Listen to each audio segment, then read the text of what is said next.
cross-cultural chapel. What you just saw was a recreation of the commute in Guatemala.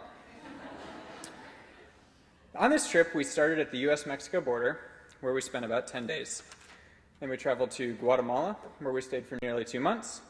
We had a week of free travel, and in Belize.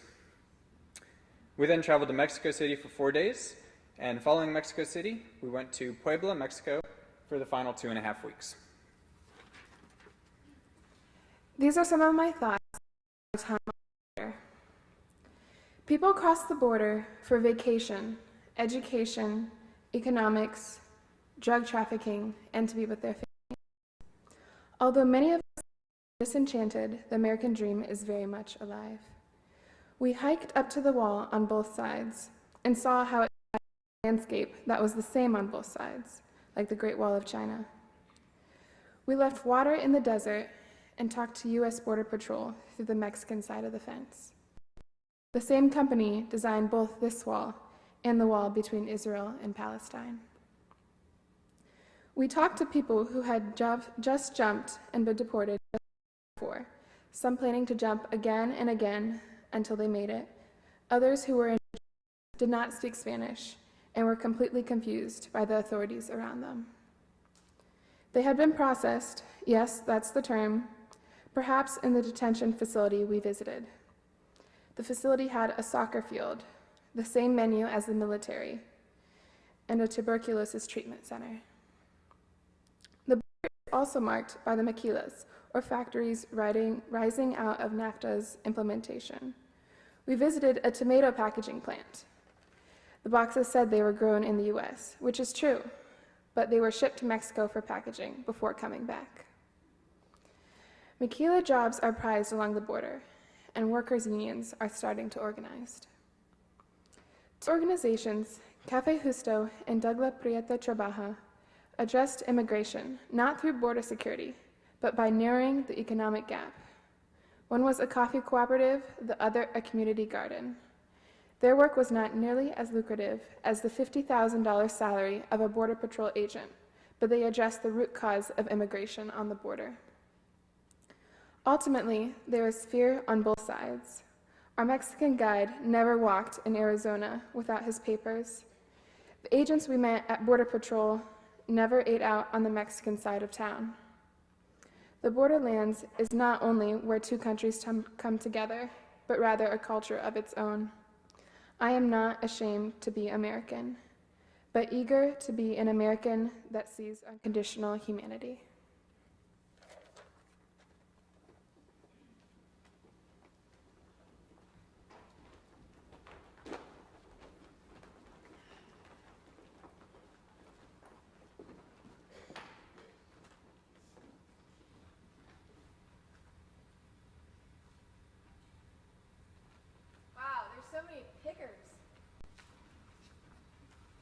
So hot. Ow. Gosh, does anyone have any water? Ouch, the cactus are sharp. The wall is so tall. Wow. But I mean, that side looks the exact same size as this side. I just can't believe people travel all the way through this desert to see this. Hey look, there's fingerprints.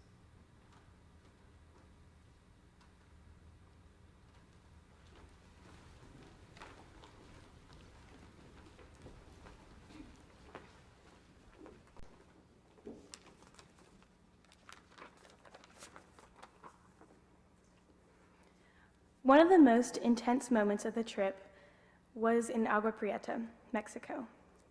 We were in Agua Prieta visiting a woman from the church, and we're in the middle of hearing about how her husband is working in the US and she is in Mexico, raising her 5 children single-handedly, when people in our group began screaming.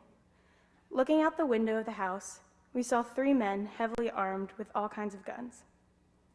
They were making their way up to the front of the house, and our guide Miriam sternly told everyone to stay inside and to be quiet. The drug cartel of AP had come to visit. Miriam left to talk to the men and asked what the problem was. They insisted that they had come in the house because they got a call about 2 unusual vans that had come to the neighborhood. In Agua Prieta, there is typically little violence because there is only one cartel with power. Miriam explained that our group was visiting in peace and were from a Mennonite school in the United States. They emphatically explained that they needed to come in. Miriam repeated that they were not allowed in the house and that they would have to trust her. After a few tense minutes, the men left. She informed us that we were safe, and later that day, we learned that the night before, the drug cartel's leader had been shot, and now there is a power struggle as to who will become the new leader. A neighbor must have called and alerted the cartel that there were American bands, and the cartel was suspicious and wanted to eliminate any potential threat. During this whole encounter, I felt a sense of calm and an urge to pray. Our whole group reflected later upon the tangible presence of the Holy Spirit. In a way, I am thankful for this experience because it was a good reminder to all of us that both in life and in death, we belong to God. As the trip progressed, I am becoming more confident that the Lord travels with and before us and has a plan for each of our lives.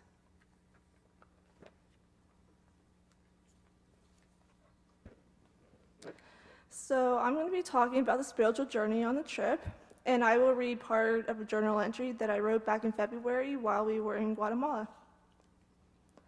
One of my main goals for this semester is to form a strong relationship with God. Over the past few weeks here in Guatemala, I've been turning to God for everything. If I feel stressed, frustrated, alone, or homesick, God is the first one I turn to. Wherever I go, whether it's at home, school, or on weekend trips, I feel like God is always watching over me, giving me the strength, health, comfort, and safety I need to help get me through these next couple months.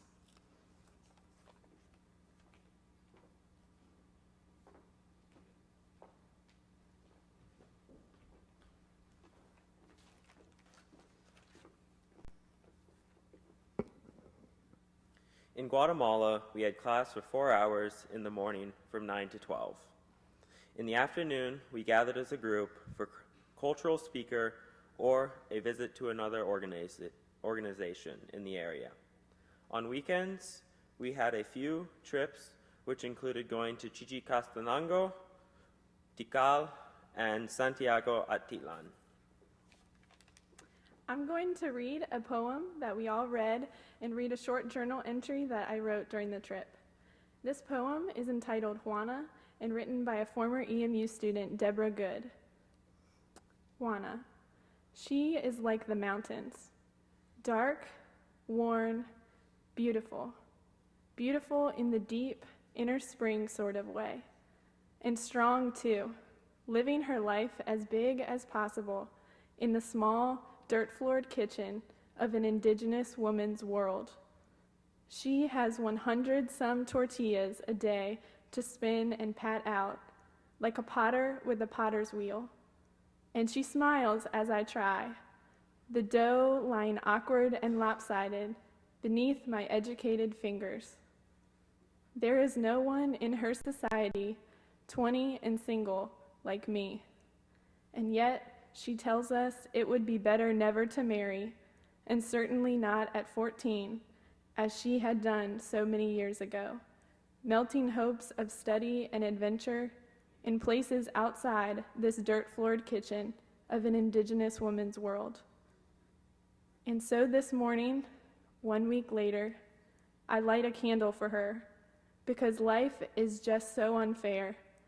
Sometimes, and because on the day that I graduate from college, she will spin 100-some tortillas, wash her husband's clothes, and endure his anger when it comes. She, Juana, strong and beautiful as the mountains. Week 7.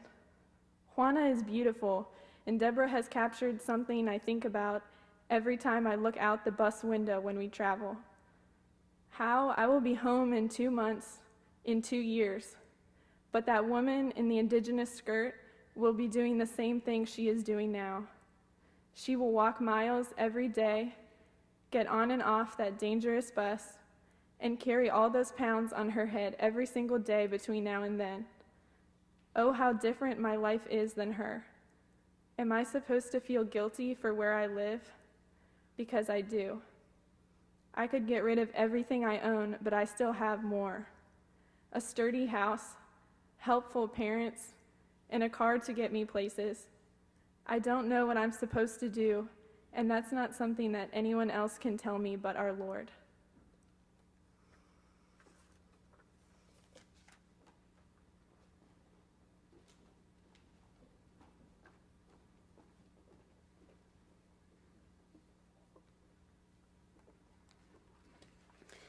In Guatemala, Becca and I, as Spanish majors, had the opportunity to take 2 specialized classes at Casa Semilla, the seminary and language school in Guatemala City where our group studied.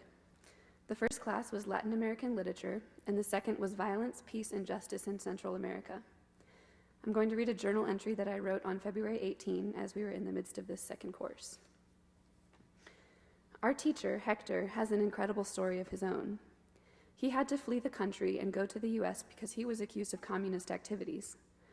All it took at the time of the armed conflict was an accusation to end up in jail, except he told us that usually the accused were tortured and killed rather than jailed. When he told the police that he wasn't a communist, he was a pastor who preached the gospel, they told him that preaching the gospel was a communist activity. Only recently, one of Hector's students asked him to talk to her dying father, who had something that he wanted to confess. Hector went to talk to him, and the man confessed to throwing live people out of helicopters, into the jungle, the ocean, or active volcanoes. He wanted to be told truthfully if God would forgive him for what he had done. Hector told him, "Sí, Dios te ama." Yes, God loves you. If Hector hadn't had the opportunity to go to the U.S., he would have probably been killed too. He pointed at the whiteboard where he'd written 250,000 dead, 1 million without a home, 50,000 disappeared, and said, "The people who couldn't leave, here they are."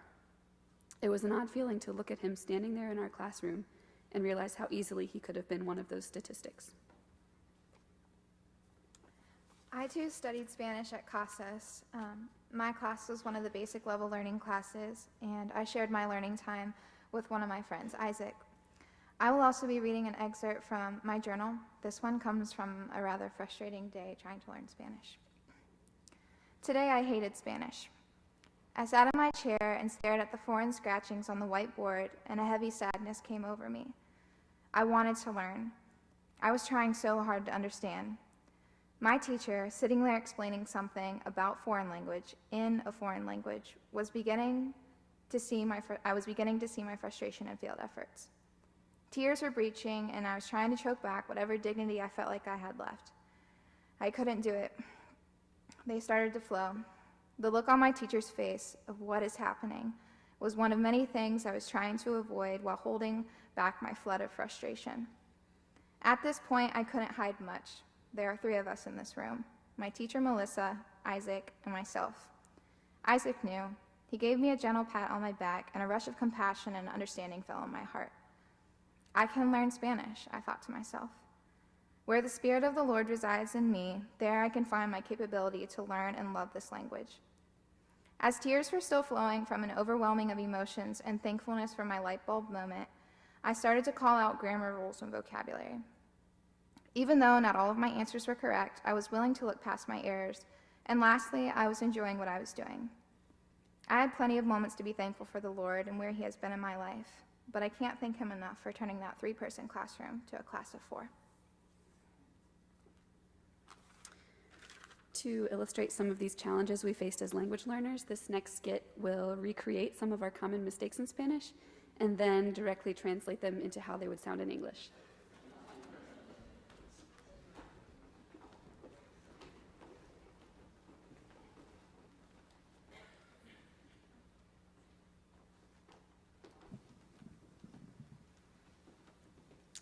¿Qué hiciste este fin de semana?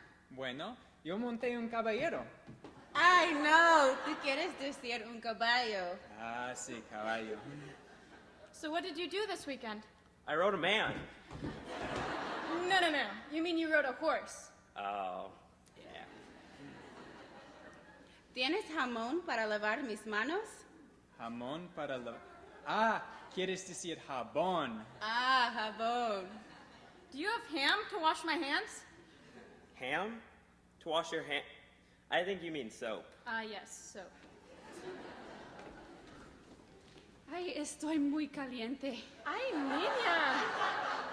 Debes decir que tienes calor. Ah, gracias. Wow, I am so sexy. No, I think you meant to say it's hot.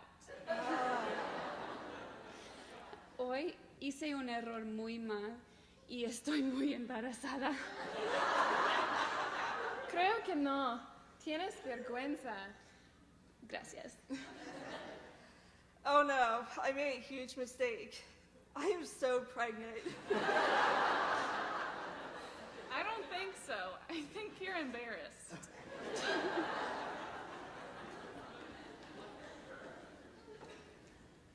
Ay, tengo hombre. ¿En serio? ¿Cuál es su nombre? No, en mi estómago. En tu es... Oh, tienes hambre. Oh, sí. Wow, I have a man. Oh, what's his name? No, like in my stomach. I think you mean you have hunger. Oh. Hola, buenos días. ¿Cuánto cuesta para un bebé? ¿Quieres un bebé? No, un bebé como Coca-Cola. Oh, una bebida. 10 pesos. Ah, gracias. Hey, how much for a baby? We don't sell babies. Like a baby, like a Coca-Cola. Oh, I think you mean a beverage. Sure, 50 cents.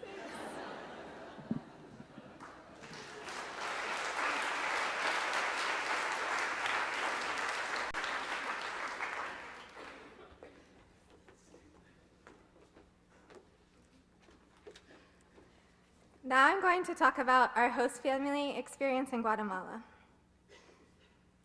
We were truly blessed by our host families in Guatemala.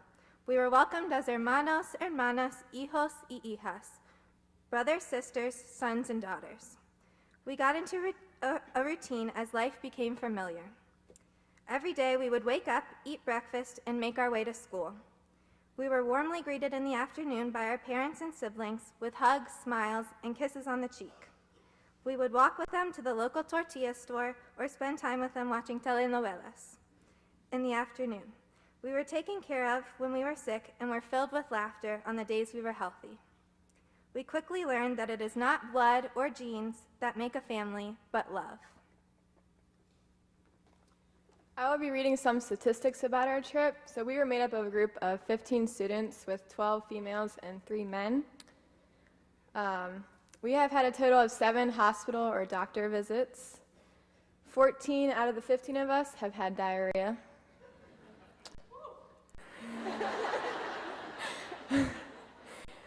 We have lost a total of 31 items. There were about 10,000 pictures taken.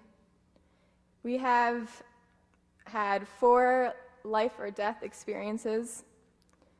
There were a total of 27 soccer jerseys bought. And we have eaten beans and tortillas and have had catcalls all day, every day.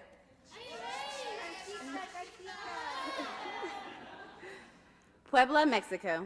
Where do I begin?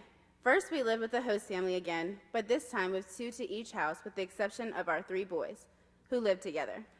We went to class in the mornings for 2 hours and also had 2 hours which we spent one-on-one with a local university student that would take us around the town to museums, parks, gardens, and even for coffee to improve our conversational Spanish.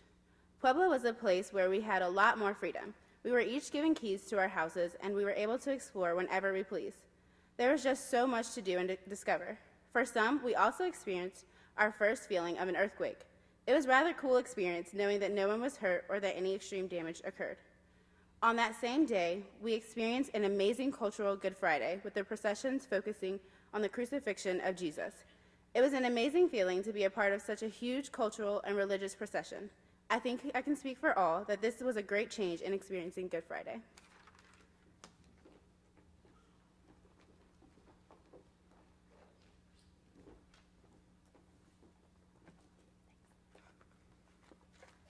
So we will be talking about the sensory observations that we observed during this trip, and both of us wrote a poem about them. My poem's titled Nature Works All Around Us. Bees and birds provide music in the air. Trees rustle from lizards and insects crawling through. Bats shift while sleeping above me on the porch. Water so clear from a distance, but murky and cold when in it. The sun beats down on us as a welcomed lost child, making us burn and sweat, but is better than snow, in my opinion. Senses: touch, taste, see, smell, hear. The texture of woven fabric, the sweetness of arroz con leche.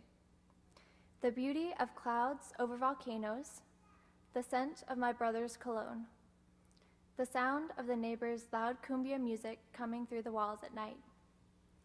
Touching the quetzal in my pocket while waiting for the bus, tasting hot cream of broccoli soup as it ran over my tongue. Seeing fingerprints on the metal bars of the border wall. Smelling eggs and beans as supper was being cooked. Hearing the woman with tamales for sale yell down the alley every night. Feeling the stiffness of my line-dried clothes. Savoring pan dulce with my coffee. Watching my dad make fun of my brother when he's not looking. Smelling the fresh crispness of air in the mornings. Listening to the sound of teasing and laughter. Touch, tastes, sights, smells, sounds. These have made our experiences.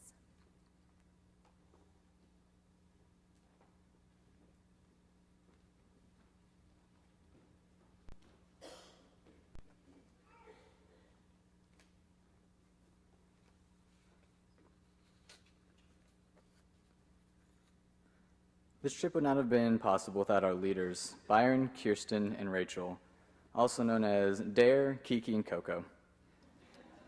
I would like to say a little about each one, and as I'm talking, if you could please come up to receive a small gift that we have for you. Kirsten, aka Kiki. I would say Kirsten assumed the role of mother hen due to the fact that we often called her babushka or abuelita many times for the whole trip. Not only this, but her calming spirit and that covered us all was very nice to have. Her love of salsa, the dance, and Spanish was a great compliment to our journeys. Thanks, Kirsten, Kiki, Babushka, for this leadership and love. And this is also one of those sentimental moments.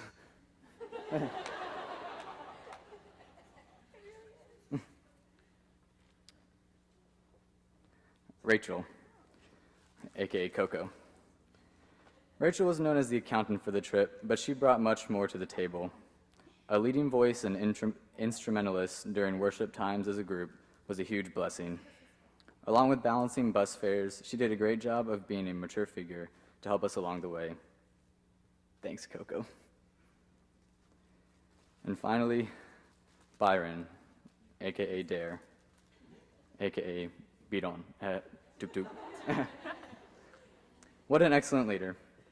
It's one thing to coordinate a trip with this many people, but to do it with the grace and class that you did was phenomenal. From your love of silence to your toothpick philosophy, to your love of poetry,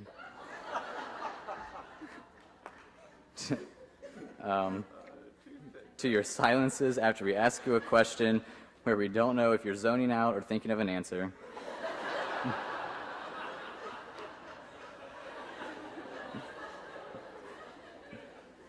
All of it made you, you. We wish you well as you head up yet another trip such as this one next year. We also know that after this adventure with you, those students will be in good hands. Much love from all of us. What we have is some gift cards and flowers for Rachel and Kirsten, and we've created a Byron survival kit, which includes toothpicks, poetry books, salsa, a mug, marzipan, and a t-shirt, and chocolate. Big fan. Wow, look at that. And yes, we also made and a giant toothpick that we all signed. So the last thing we want to do is sing a song that was sort of our closing